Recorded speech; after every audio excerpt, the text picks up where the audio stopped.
We will start recording now. And it's my pleasure to introduce our first speaker, Dr. Liliana Katinas, who will be giving a talk on trichome name standardization and classification in Asteraceae. Okay, thank you, Carmen. Well, the objective of this talk is to present this paper that it was published last year. First of all, I would like to thank to the organizers, to the International Composite Alliance, to the organizers of the TICA talks, and to the coordinators of my talk, Colin Hogg and Carmen Blanco Gabalda. Thank you very much, and thank you everybody for being here today. There were two ways to present this paper. One was to be descriptive, describe the paper that I have published. But the other one is what I chose, is to present the questions and challenges that arose during the preparation of the paper on the trichomes of leaves, stems, phyllaries, corollas, and fruits of Asteraceae, and to present the results and conclusions of this paper.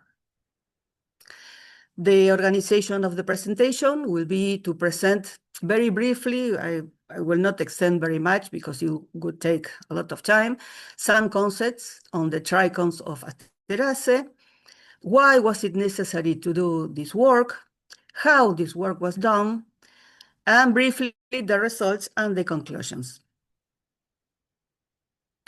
Well, to start with the concepts on the trichomes of Asteraceae, the first thing would be to define what a trichome is. They were defined as a unicellular or multicellular appendages that originate from epidermal cells only. These cells are called meristemoid cells. They are the same type of cells that originate, for instance, the stomata. And this structure develops outwards on the surface of various plant organs. The parts of a trichome are constituted by the foot, that could be composed by one or more than one cell. The foot is embedded in the remaining epidermal cells, and then the part upward, the surface, is the body. This body could be or could be not constituted by two parts: the stalk, that is this axis, and the head, which morphologically and sometimes functionally differs from the other cells. Another concepts are that some trichomes are unicellular. They are constituted by only one cell. You see here in pink are the remaining epidermal cells.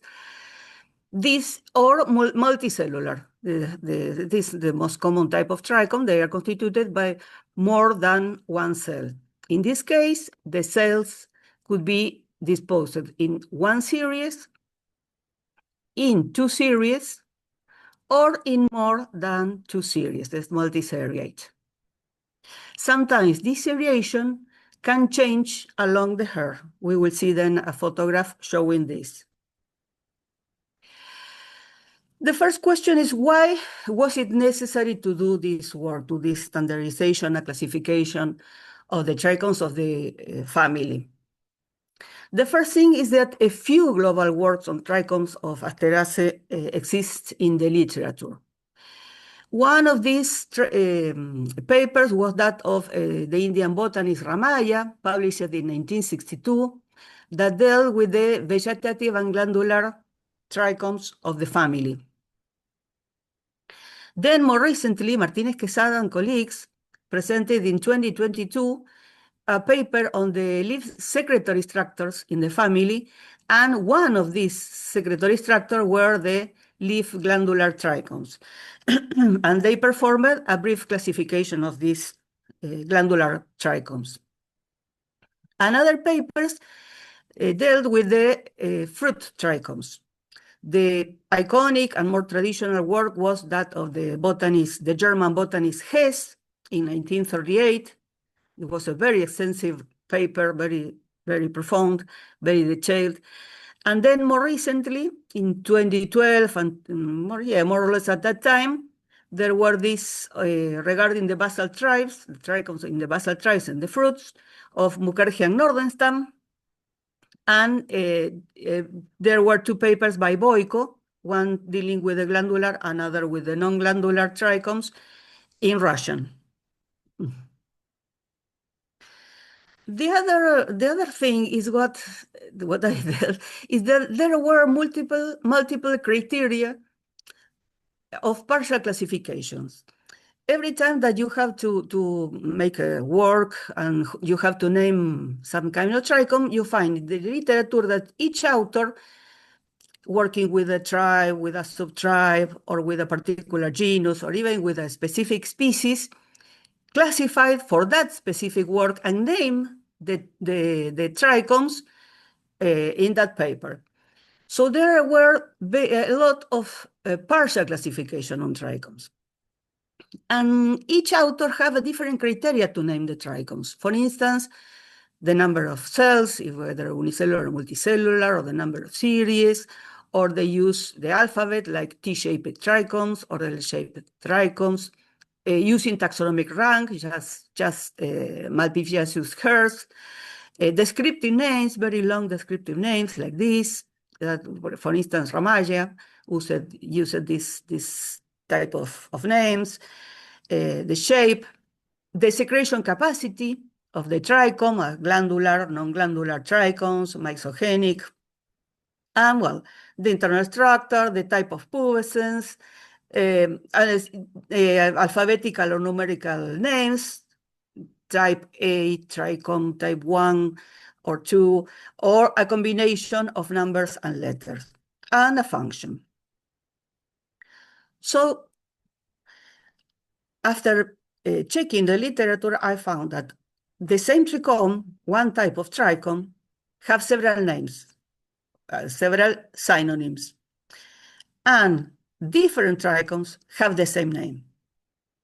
So I saw that this work should be done. How this work was done?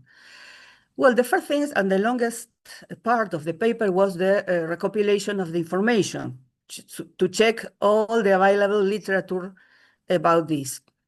There were more or less 300 sources among papers and books encompassing plant anatomy treatments with the trichome descriptions, such as this traditional Solereder. General treatments of trichomes, I have to go very, very deep in the history, starting in, you see here in 1745. These first papers that were in French and were in German were very detailed. It was very, very necessary to check all these first books on trichomes. Other thing that I learned during the preparation of the paper is that I have to put the family Asteraceae into a context. So the first question that I made is, are the trichomes in Asteraceae similar to other families, or they are completely different? They're a synapomorphy of the whole family. So I went to check other plant families, searching for papers that made classification of their trichomes. So I found 22 families. There were more than one paper by family, but I checked 22 families different from Asteraceae. Then the treatment of trichomes at the family Asteraceae level that we checked recently, and this that was the most extensive treatments of trichomes below the family level. Go to papers dealing with tribes, subtribes, genera, sometimes species, sometimes floristic studies, everything that have something to do with trichomes. I try to analyze that paper. So once that I have all this information, some in paper, some digital, I counted more or less that I analyzed 135 genera with 1 to 4 species by genera, belonging to 29 of the 50 tribes of the family according to the last classifications. Then was the stage of analyzing this information. So there were, well, translations of other languages, and I used a very old-fashioned way to do it. I make an index card for each one of the papers that I analyzed. They were very useful to make the work.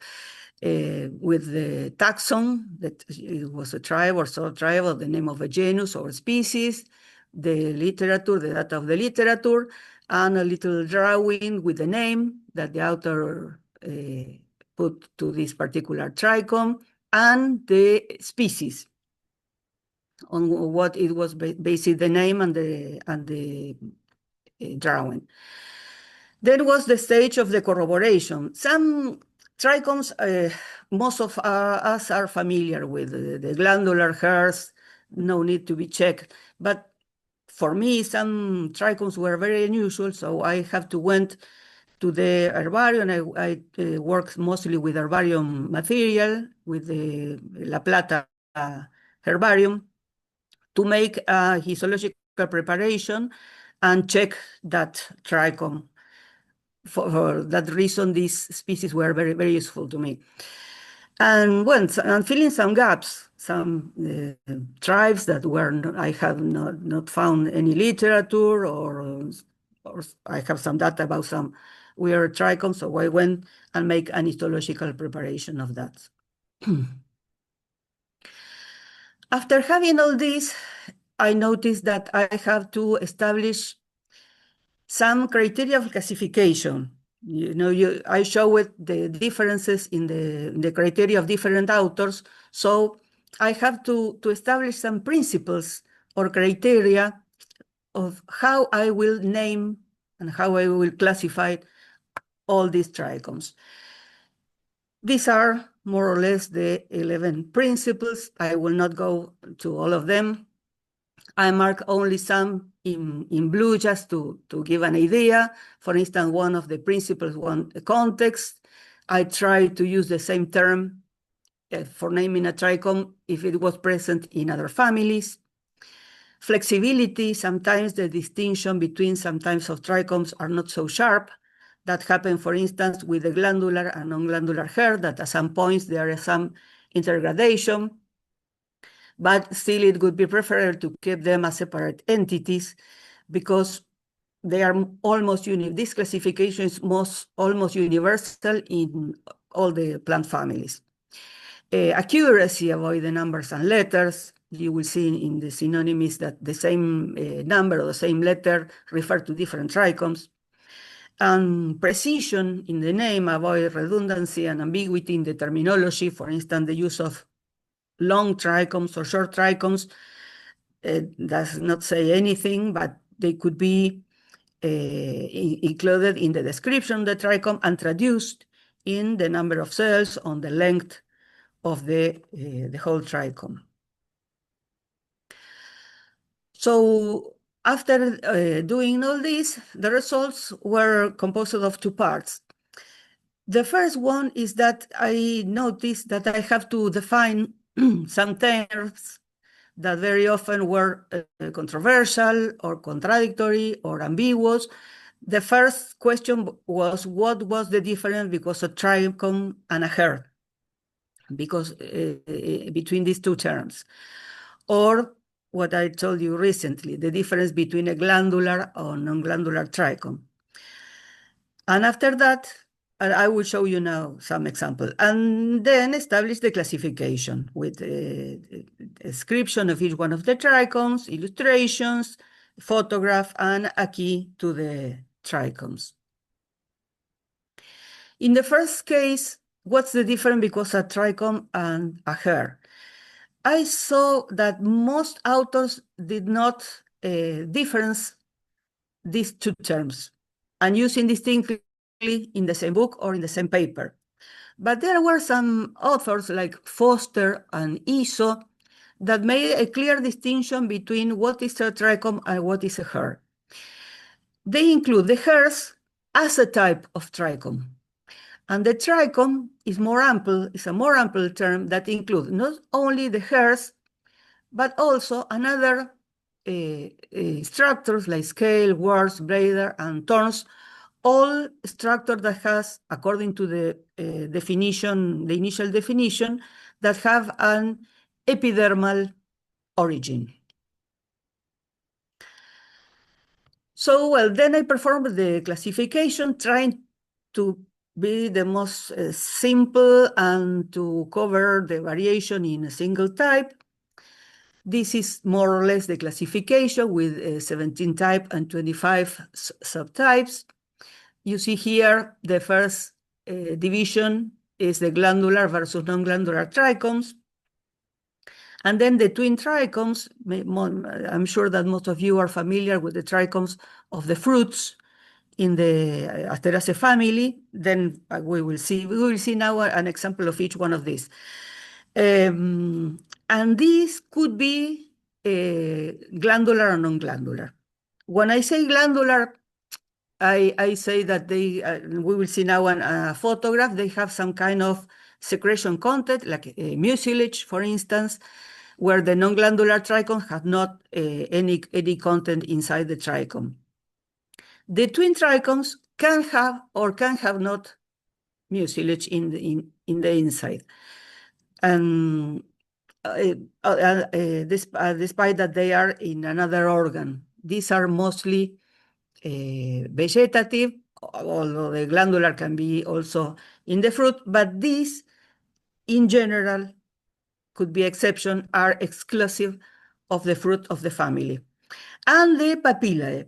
The papillae are some authors do not consider that they are trichomes, and other authors consider that they are very short unicellular hairs. And sometimes there is a graduation between a papillae and a unicellular hair, so they are very difficult sometimes to define. As you see here in this classification, the non-glandular trichomes are the most diverse morphologically, and I found, and we will see in our photograph, scales. So according to the previous definition, I tried to use the term trichome in the whole paper because there were hairs and scales. This is an example of a simple multiseriate glandular trichome that shows, for instance, the parts. This is a foot of 2 cells. The stalk is biseriate, and you see the head here is multiseriate. It has several series. Sometimes this hair can be multiseriate in the base and then become biseriate. So one decision that I have to take is that if one part of the hair was multiseriate, it will be included within the multiseriate glandular trichomes. These are some examples of the non-glandular trichomes. I performed a drawing, generally from the photograph. So you see that sometimes the head was very well differentiated, like in the flagelliform. In other cases, there were no differentiation into a head, like in the moniliform. And you see here the scales. I found at least 2 examples, one in the Asteraceae and the other in the, I don't remember the tribe of the other. I don't remember if it was Antemide, Eremanthus, I don't remember, but that have scales. Sometimes there is intergradation because between the stellate trichome and the scale. Some authors say that, and I found that in the preparation, in histological preparations. These are the twin trichomes. This is a typical twin trichome of the fruit of the most members of the family. They are typically composed of 2 basal cells and 2 hair cells. But from this basic type, there is a lot of variation, and sometimes you cannot connect, for instance, the radiate with the basic. What happened is that in 1995, together with Susana Freire, another cynoenterologist, we performed an ontogenetic study of the twin trichomes in the tribe Nassauia, one of the basal tribes of the family. And this is all variation in the tribe. So we found that despite all this morphological variation, and even in the content, because this, for instance, had a lot of mucilage. You can see here, this mucus inside is the mucilage. When you press the fruit or they are embedded in water, these two cells open suddenly and the mucilage go out. But despite this variation and this difference in the content, these, for instance, have not content inside, they have all the same ontogeny in the first stages. They have all these first anticlinal and then these oblique cell divisions. So they all become from the same basic type and from the same cell division. And well, the last type was the papilla. These are these short unicellular structures. And as I told you previously, sometimes there is a transition between these and unicellular hairs. It's very difficult sometimes to define when is a papilla. This case is simple, but sometimes when they are more acute at the apex or a little longer, sometimes it's very difficult to define when it's a papilla and when it's unicellular trichome. So there were some authors, Berthelot, it was one of them, a German botanist, that make kind of division between them. I arrived to the conclusion that sometimes the papillae are more defined by their location and function. They generally are grouped together, and in specific areas, like you see here, this is a published photograph of Erbar and Leins, who work a lot in the styles of the Asteraceae family. And you see here, for instance, the collector papillae that have, in this case, this function in the reception of the pollen grains. So this is more or less how I treated each one of the trichomes, the name and the author of the name. These are all the synonyms that I found, for instance, in this specific case, in the literature for the same type of trichome. You see here what the confusion would be to use all these names for the same thing. Then a description that I try to keep very short and simple. And importantly, examples. So if one researcher wanted to check with the material, have the chance to see that trichome and the organ where it was extracted. In the case that, this is not the case, but in the case that I take this information from the literature, I cited the corresponding literature. If the literature, if I no cite literature, it's because I made the preparation, the histological preparation myself. And then for each one of them, some observation, if this trichome is common for the family or for a specific tribe, if they are present in another family and in another plant family, is there variation of this specific type. And then I performed with all this a key to these trichome types and subtypes. So trying that this would be something useful when the researchers are checking at their histological preparations. So as a conclusion, the first time is, of course, the limitation of this type of study. When you study a structure in the whole family, a family that have between 25 to 30,000 species, it's almost impossible to check all the species or even all the literature on Asteraceae. The second thing is that Asteraceae have trichomes. I mean that they have scales and hairs. The non-glandular trichomes have the greatest diversity. Most trichomes, that was surprising to me. Most trichomes are also present in other families. Not all of them, but most of them are also present in another plant family.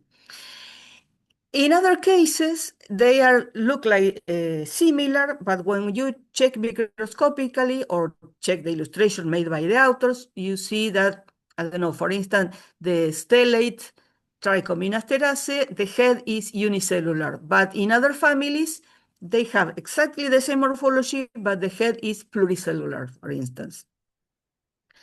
Sometimes are very common, like the flagelliform are very common. I'm sure that you have seen them in the leaves of many genera, are very common in the family, where others, like the antler-shaped, are uncommon. And as I showed you previously in the example of the twin trichomes, the relevance of the ontogenetic studies for the comprehension of the trichome variation, because sometimes things that look very different have the same origin and could be gathered in the same type of trichome. So thank you very much. I'm sorry for my English that is very rusty for not practicing it.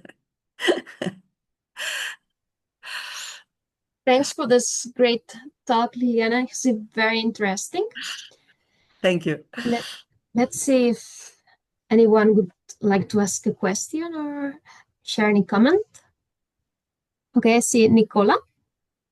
Yeah, thanks for a great talk and for just such a great contribution. I mean, I think this trichomes have been all over the place, and it's just so fantastic that you've done this work and pulled together a sensible classification. Thank you very much.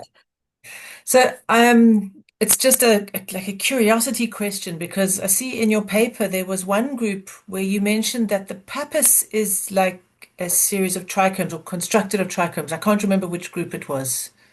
Maybe in this. The cicoria, that pappus like a trichome, do you refer? Yeah, the pappus. I think you said the pappus actually is a trichome. Is Yeah. that right? No, what I show is that there is a type of trichome that was exactly the same that a pappus, Okay. the aspect. Regarding your question, if the pappus is a trichome or is a modified calyx, there is a Yes. very old discussion about that. I have my own hypothesis, but there is an old discussion. Is the pappus a prolongation of trichomes or it's a modified calyx because of its position? I don't know, but I think that they could be a prolongation of the epidermis. And looking at the Barnardesii subtribe, they have they are very rare, and it's a very nice synapomorphy for all the tribe.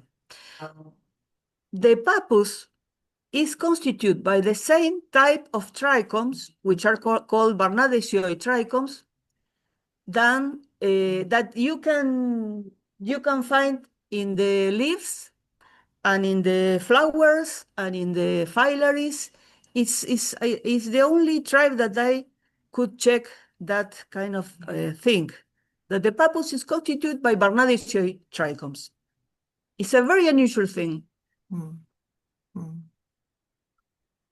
Fascinating. Yeah. Yeah. Thank you. Great study. Thank you.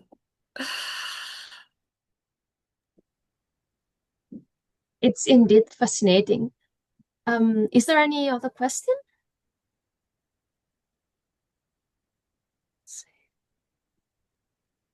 I just have one comment. Maybe in Nicola, perhaps you were thinking about Berroa. Liliana, isn't Berroa the genus in the Nephali where Yeah. it looks like it has a pappus, but I don't remember right now if it actually has a pappus. I think it has, but what it looks like a pappus is not pappus. It's part of the upper part. Maybe is that the case you were referring to? I think it was the Barnardesioid trichomes because yeah, because sorry. no, it was. I mean, it's interesting when that happens because there's a few other things where they look like they have pappuses, and then there's things in the Anthemidae in South Africa certainly where almost instead of pappus, they have these glandular hairs on the corolla tube. They're not big enough or strong enough to be a pappus, but Yeah.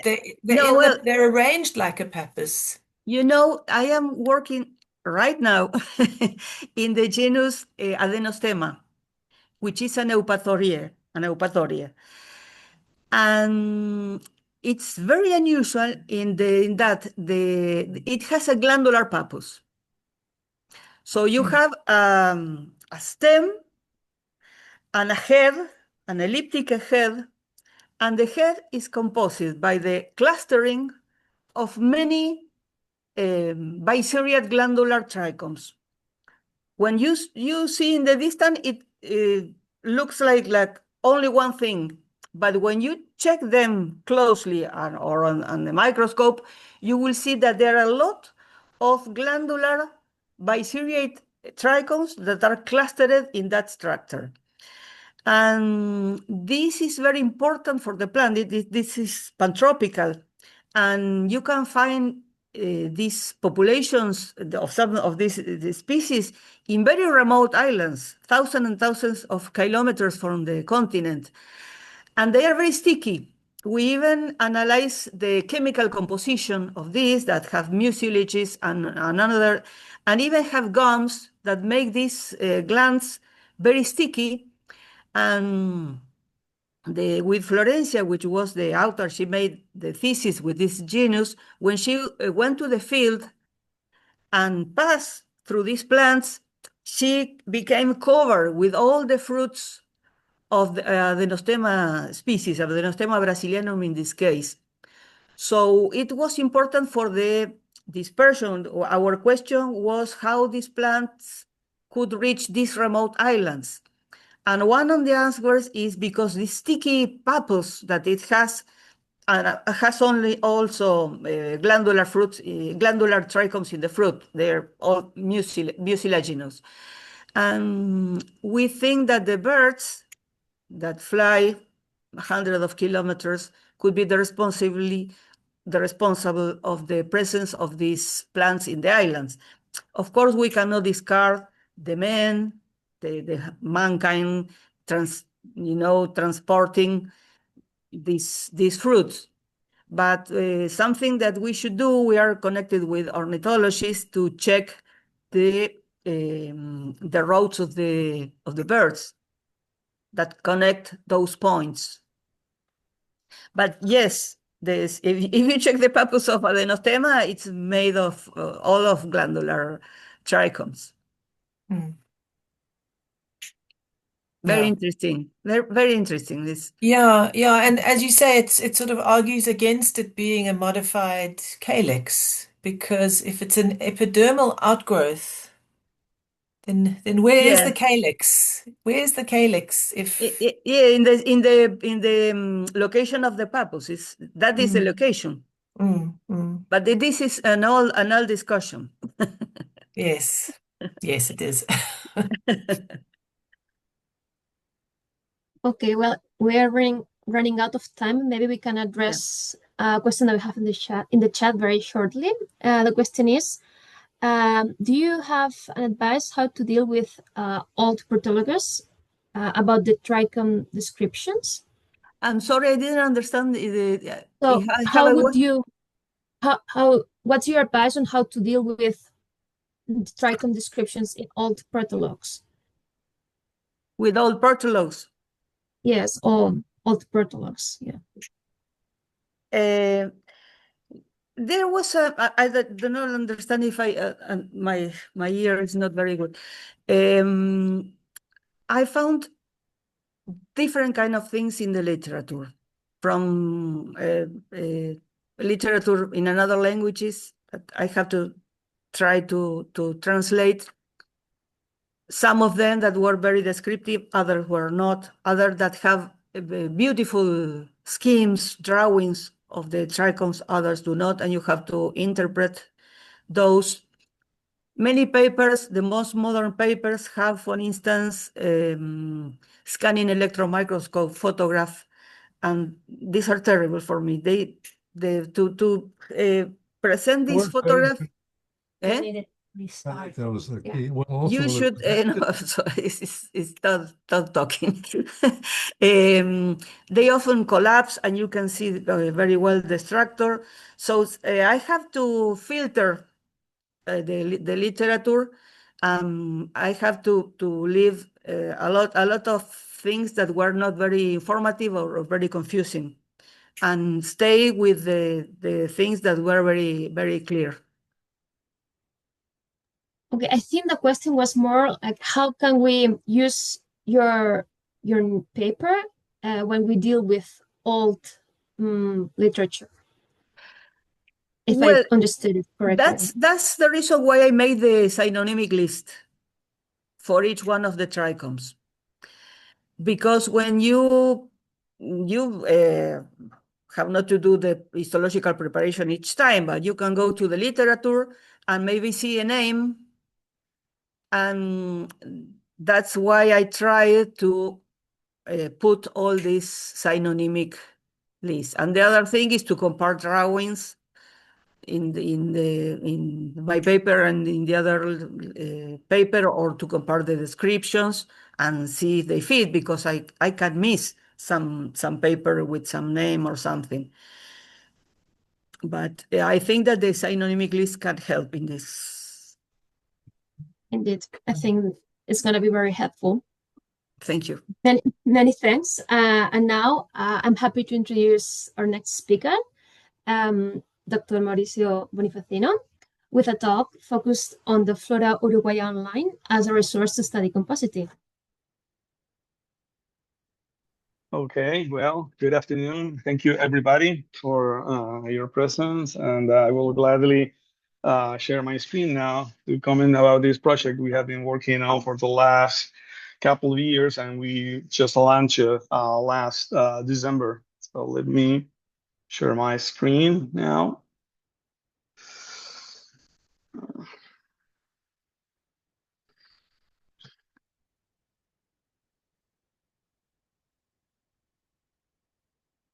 Okay.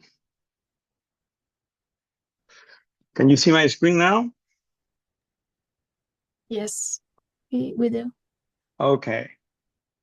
All right. Well, like a little bit over 2 years ago, we had put together some resources for a plant systematics course that we teach. And we had a key to the plant families of Uruguay. And we said, well, we want to update the key and maybe, make some publications. And we had some information on the families that occur in Uruguay. And we said, well, let's try to update the key, but let's also, update the information, right? But we don't want the information to be static pages. We want to be based on a database.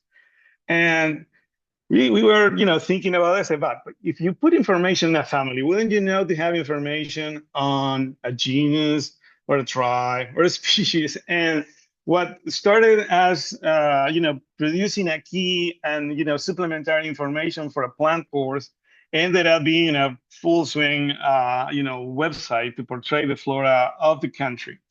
So it's one of those instances in which you get yourself carried away and something like this happened.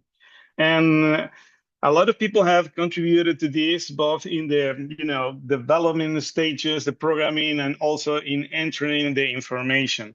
And while the project is launched and publicly available to everybody,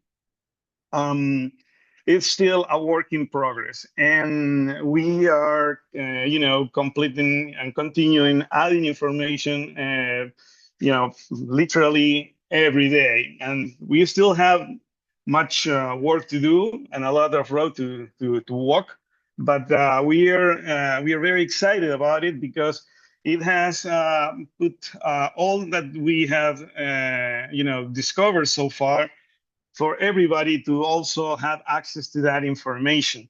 And that possibility of being able to show what you have done, it is important to, make public outreach, to make people understand why it matters that you take that on that task of, figuring out what plants occur in your country. It is a good tool for policy makers. It's a tool for different sort of people and different sort of activities. So I really encourage everybody to have a connection with your local flora, because you can certainly help to make a difference. So before getting into the composite part, I would just want to show some of the main elements of the portal. We designed it from a very simple structure. Looks like it will look similar to you, like for instance the evening or the workflow online, when you are welcome with a very simple screening when you are prompted to search for something. So in this place, in this field for search, you can search for, in this case, for common names or for scientific names at whatever status you can think of. And there's also an advanced search that I will get into later on. But I'm not going to search for something right now. I'm just going to show you what we have on the homepage when we arrive to the Flora of Uruguay portal. And you have the information of the whole flora composition in a shoestring search space.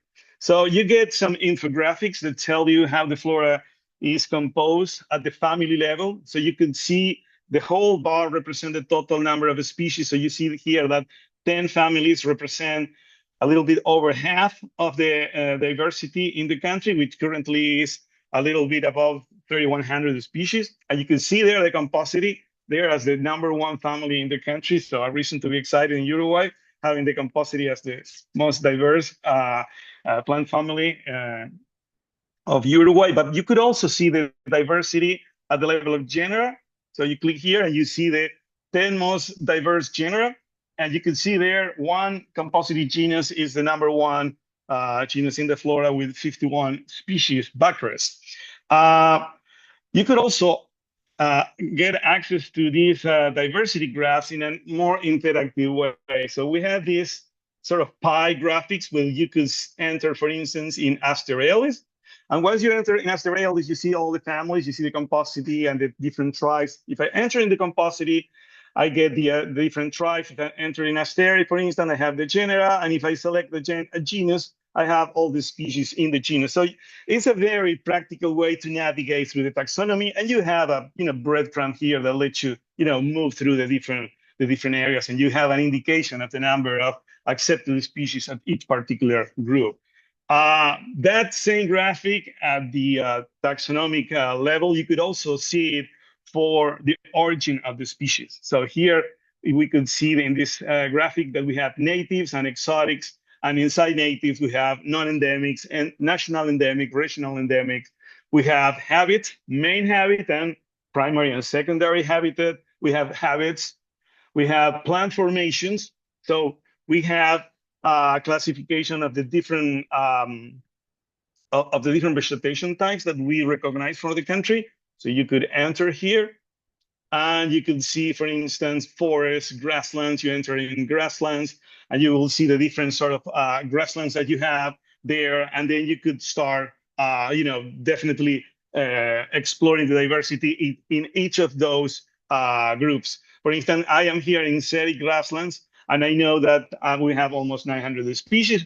And these are, if I enter in Asteraceae, I could eventually see what are, for instance, the Asteraceae that had been reported for that sort of vegetation. So it gives you a very, very dynamic way of access to the diversity that occurs in the country. And as everything on the portal, all the lists that you see, you can download them as CSV file for further analyzing.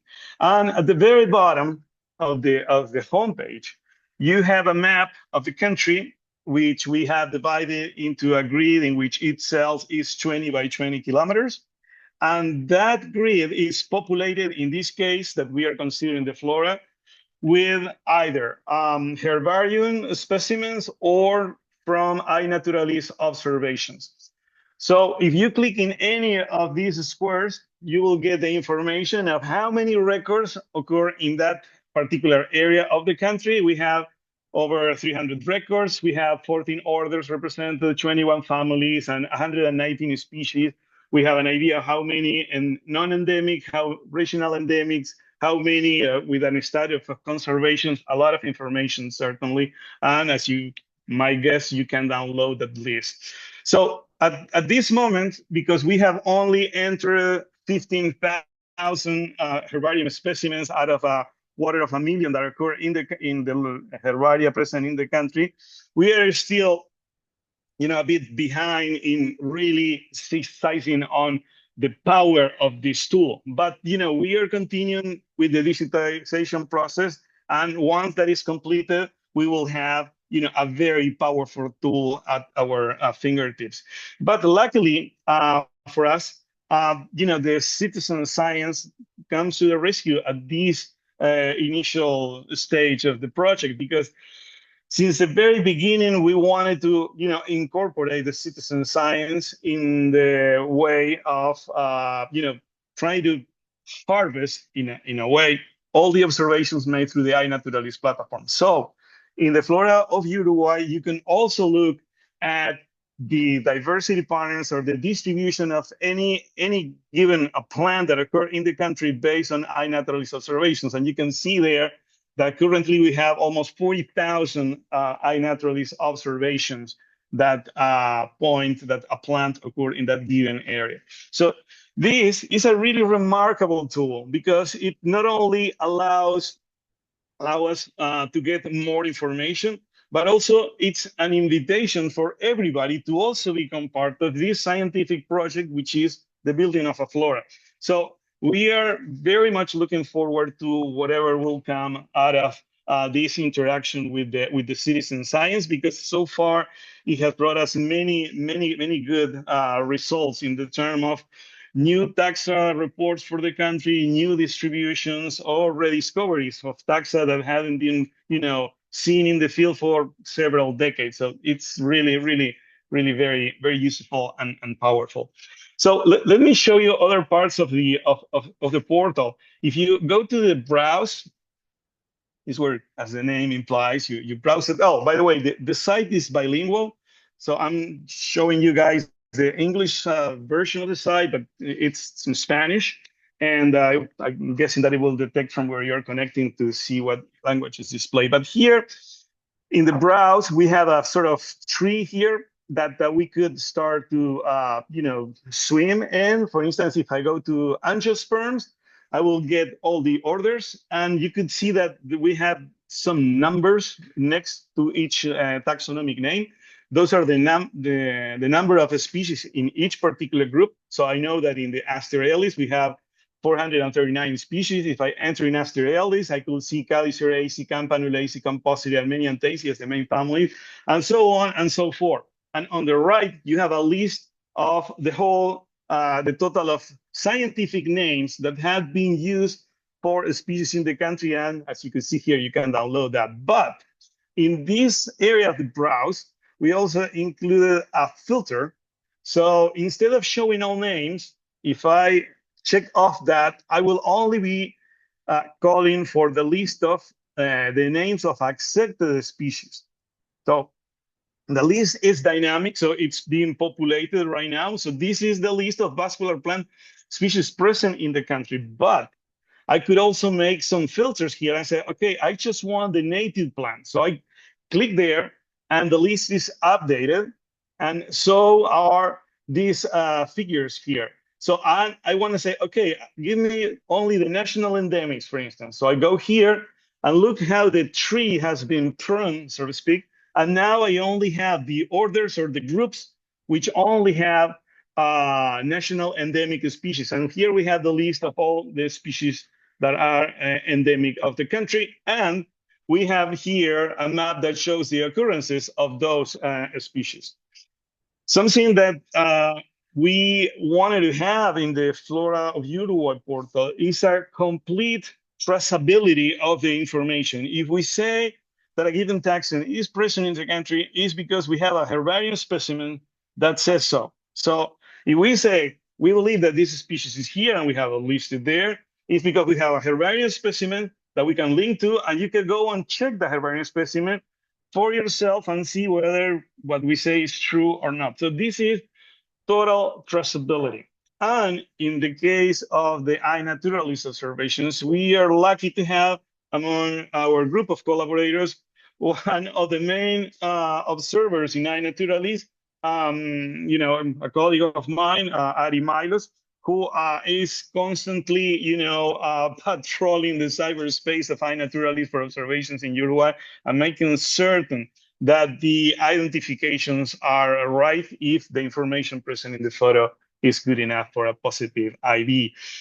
So, as you see, it is a very, powerful, intuitive, and easy to navigate platform. We also have a section devoted to keys where we have either dichotomous keys or electronic key, the meaning lucid keys. We have a section devoted specifically to collection, because this is not just a hub to have, the list of the plant species that are occurring in the country, but also is a portal where you can access the information of those specimens.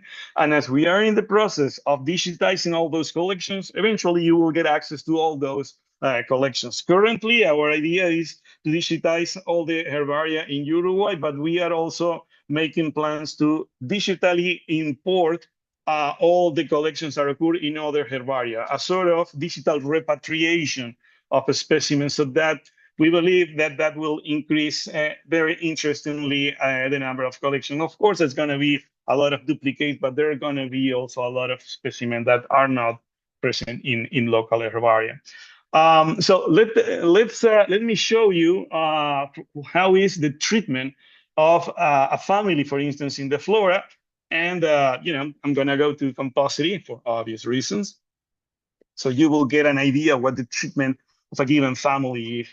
So when you arrive to any taxon, you will see a breadcrumb here that lets you navigate through the taxonomy. So we are in composite, but I could go quickly to Asteraceae or angiosperm. We have, the standard nomenclature part with icons that specify the status of any given name. We will also have links that will link you to other sites where you have that information. In this case, we have the link to Flora Online, but I will show you what other links we have. There's, standard description, then there's a list of subordinate taxa. So in this case, we have the tribes, right? In this case, I am only seeing the accepted tribes for the country.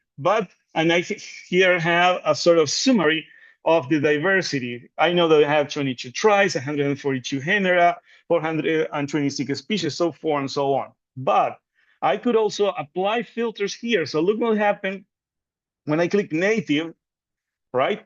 And I get this non-endemic, national endemics. If I click on national endemics, this list is automatically filtered, and now I only have the tribes of composite present in Uruguay that have endemic species. In any name on this list acts as a hyperlink to where the treatment of that given group is present. And if any name in this list, you will see an icon here that tell you if at least we have one image for that taxon. You will know for certain without entering the Asteraceae that if you go to Asteraceae, you will have some image, illustrating one of the species. Well, of course, we don't want it to know what are the endemics, to enter in the Asteraceae and then see the genera and then finally see the species. So at every step of the way through the website, you could always click here and see the total list of species. So these are the list of composite that, for instance, are endemic of Uruguay. And again, you can download the information here as a CSV file. So every group has a gallery that you could click and that you can see at full page resolution that indicates in the caption some interesting details of the plant. The most basic information will be what species is about. And if there's a key available for the group, we will have it. And in the case of composite, we have a key in lucid format where we have a key to the genera. So you could rapidly arrive to an identification using the very common to use platform. And then we have some additional information. Could vary. In the case of families, we have diagnostic features, distribution worldwide, number of total of species, number total of genera, et cetera, et cetera. And then, you know, in the same way that you have the main map for the whole flora, here we have a map just for composite, and in this case, a map just for the endemic composite. So you could see that it's very dynamic, very flexible, the way in which you could access the information to whatever group you are dealing with. So let me search for a species here. I'm gonna search for a common species in Uruguay, Baccharis streamer. It's a medicinal species. I'm gonna go and search for it. So I can show you here what the treatment of a species looks like. So in the essential part is more or less what I show you for family, but here we have more information because it's a species. So we have more icons here. We have an icon to IPNI, so you could see the record, for instance, of this name in IPNI. We have here an icon for the original description, and if the type is available online and we know where it is located, we will have an icon in the shape of a leaf to take you to see the type of that name. Then we have some basic information, the type of plant, the habitat, some basic ecological information. And here we have a phenology information on the flowering period and information on the fruiting period. And this observation, this is not something static. This is again connected to the collection, because as we enter the collections, we mark them if they are in flower or if they are in fruit. So for instance, if I go here and click on this place, it says that in February we had 39 collections, 14 of which are in bloom. So we get a sense of when we can see the plant in bloom and where we can see it in fruit. Then we have a detailed description. You know, we are in the process of adding this information, so we have just entered very few descriptions so far, but the idea is to complete this as we move forward. Then we have the classic gallery of image that shows different aspects of the plant. You can see a detail of the habit of the plant, the achenes, details of the leaves, the capitula, the basal leaves, etc. All part that make the plant identifiable. In certain cases, we also have morphology under the magnifying glass and the microscope with details on achenes. For some species, we are starting to add also images of pollen grains and other structures like the anatomy section, or even SEMs to show either pollen or plant surfaces or trichomes like the ones Liliana was commenting just before my talk. And then we have a herbarium specimen that could act as a reference, which you could enlarge, right? Clicking here, you can make it larger if you want, or you can download the original image, which is usually in the range of the 50 to 60 megabytes. It's a very detailed image that you can download to further analyze. And then you have the map that shows you the distribution, in this case, of this particular species. And as in any taxonomic work, you have the specimens at the end that are the specimens upon which these maps have been based. So you have the whole list of the specimens there, which you could also download as a CSV. And if you want to see more information about the specimen, you click See More, and you are taken to where that information for the collection is present. All the label information is here, and you have maps showing the distribution. So let me show you now with this magnifying glass with the plus, we access to the advanced search. And the advanced search is a rather powerful search engine where you can search for a lot of criteria. So currently you can search for taxonomic group, you can search for origin, if it's native, if it's exotic, you can search for habit, for habitat, for life form, for what sort of plant formation, what vegetation type the plant occur, what political division. In this case, we divide Uruguay in departments. You can search for range of latitude, range of longitude. You can search for ranges of blooming period, for ranges of fruiting period, and we are in the process of adding here some basic morphological information, like, for instance, flower, very loosely referred to flower color, because this search is mostly intended to help everybody, not just a specialized public. So we are very, very lax in what we call flower in this context, but it will be the color of, flower or any reproductive structure associated, phyllotaxy, type of leaf, presence of, spiny structures, presence of latex, all common things that could help narrow your search. But what we have currently, let me give you an example. So if I want to see, for instance, what are the trees of composite, for instance, in Uruguay, I will search for composite. So I narrow my search to composite. And then in the habit, I will just select tree. And if I click search, I get here the list of composite tree reported for the country. And what their distribution is based on what we have entered for those particular group. As I mentioned earlier, we are just starting to digitize the collections, only 15,000 so far. And for this particular set of criteria, we have only 3 herbarium specimens. But look what happened if I click iNaturalist, and you will see that we have 24 iNaturalist observation, and it helps us a little better to figure out where these composite trees are located in the country. And as it happened with the other cases in the other pages, these searches also will give you a list of the specimen. In this case, are the iNaturalist observations. And you can download that information for further analyzing it.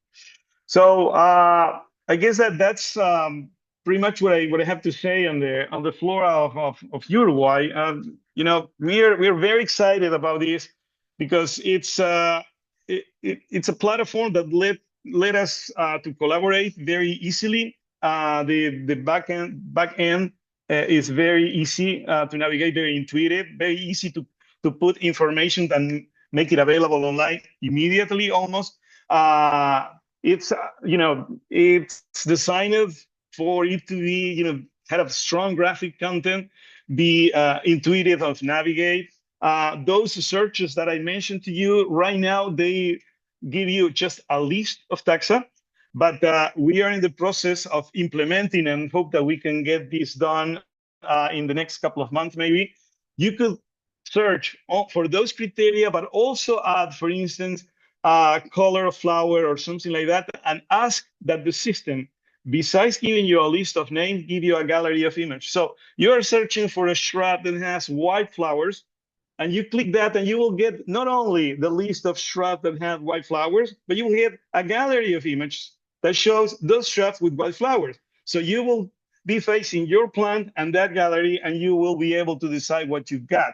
And I didn't include there the latitude and the longitude ranges, but once you add that, you are very narrowing very much your approach to what plant you might have there. So yeah, I think this is a tool that has transformed how people here in Uruguay is accessing the information, but because for a long time we didn't have a published flora. We rely on the work of very big botanists of Uruguay, Eduardo Marchesi, but that information was not available publicly. So only botanists had access to that. But now, thanks to his contributions, we put that information online and we are building it together, and it's not just, very, good for public relations mention, oh, we are going to build this together with the society. We are actually building it together with the society because the contributions that every person, no matter what their background is, when they take a photo of a plant, is actually pinning that location of that species on the map. So they are making a valuable contribution. So I'm really hopeful that the authorities in Uruguay, which none of them, by the way, came to the official launch of the Flora, even when they were invited, will appreciate eventually the significance of this contribution for the conservation of the Flora, because the main driver for this effort, even when it started with us trying to build a key, was that we wanted to get something to show that people can see the relevance of the collections, why they matter. Collections matter because they will let you answer all these questions in real time. Once you have the database built, you could definitely ask and get answers to all those questions. But in order to have that database filled, you need to have collections. And to have collections, you need to have a good infrastructure to keep them safe. So that's my hope. Let's see if we can succeed. And with that, I won't take more of your time. Thank you for the attention. I will answer any question. Well, thanks, Mauricio, for sharing with us this very useful and complete tool. I think we all agree with the various comments that you got in the chat about the great visuals and the interface. I'm afraid there's not enough time for questions. I don't know, maybe a short one, if anybody wants to jump in. And if not, oh, yeah, Liliana, go ahead. Just a question. Maybe you told at the beginning. Is this already available for using? Absolutely. It has been available for use since Halloween last year, and we made the official launch just like I believe 2 or 3 days after the taxon paper came out. A paper in which we invited a lot of all the people that evidently participated in the project and built information, but also we invited all botanists that at one point or another had a contribution for the flora of Uruguay, either in the shape of a paper or either in many other ways in which they can contribute. So that's why the list of authors is almost 100. And so, yeah. Congratulations, amazing work. Thank you, Liliana. Appreciate that. Good to see you, Jorge. Good to see you. Congratulations. Thanks. Nicola. I see Nicola has another question. Yeah, if people don't mind it going on today, I want to echo the congratulations, but also, I mean, to go from no national flora to one of the most innovative, the most innovative online flora I've seen. Just amazing. So I want to find out a little bit more about the back end. So it looks like it's completely interactive. So if you change the back end, you've basically got a database, right? And if you change the back end data, it'll update on the interface. Is that right? Yeah, that is right. One of those, weird and lucky circumstances, because we have all that background information on the botanists that work in Uruguay that gave us the basic information to come through. We have this vision of something that we wanted, but how this could happen? Well, we were lucky enough to find a young developer. It happened to be a Uruguayan that back when we met him, he was in Australia in one of these digital nomads. And, he took on the project, gave us a possibility of building with a budget that we could afford. It's just amazing.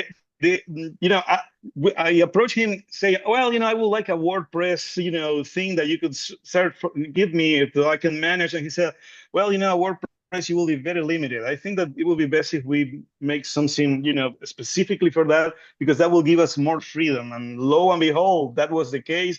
The backend is very easy to manipulate. And, that connection with iNaturalist was very easy to make. We are now in the process of connecting with WorldFlora Online, something that I didn't mention, but we are going to be part of the WorldFlora Online. We are already part of the WorldFlora Online consortium, and we will be adding information there as well. But, we will also connect and import all those other collections and in other sites. And I didn't mention it, but every treatment for every species, every genus, every tribe, whatever that you have in the flora, it has a repository in Zenodo, both as a PDF, as a CSV of that, of the information associated with that. So we have a DOI associated to any treatment of any taxon in the flora. And whenever we introduce modifications to a given species or a given tribe or whatever, that we think it's important because we added one species in a genus, or we added images, or we added a description, we create a new version and we publish it, and Zenodo gave us another DOI, and we have it that citable. So you could have a whole history of the different layers of history in the development of the flora. You could say, well, how many species were when they launched the flora? You could go to the first iteration. You could see how many they are today. Well, you go to the current one. And I encourage everybody that have a similar database online to get in touch with Zenodo and get your stuff there, because you could get the citable DOI and a permanent address to have that information. And I'm sorry, I'm just gonna say one little thing. You don't have idea how many different things I tried before this to solve this in my very primitive way. Try to do it with no money, try to search for a system that was free to use. But of course, every system that is free to use has the limitations. And the development part, then you have to pay for it. There are systems that are there that do this sort of size and handle all that information, but they are very expensive, especially for a small institution like ours. So that was out of reach. So there was no way that try to figure something out. And luckily, we got with this developer, we gave them a very detailed idea of what we wanted, how we wanted to make it look, what the flow of information, and that made the work of the developer so much easier, because they already knew very clear what we wanted, and they knew how to implement those solutions. But I think that is key, to exactly know what you want and that you could express to them in a way that they could understand.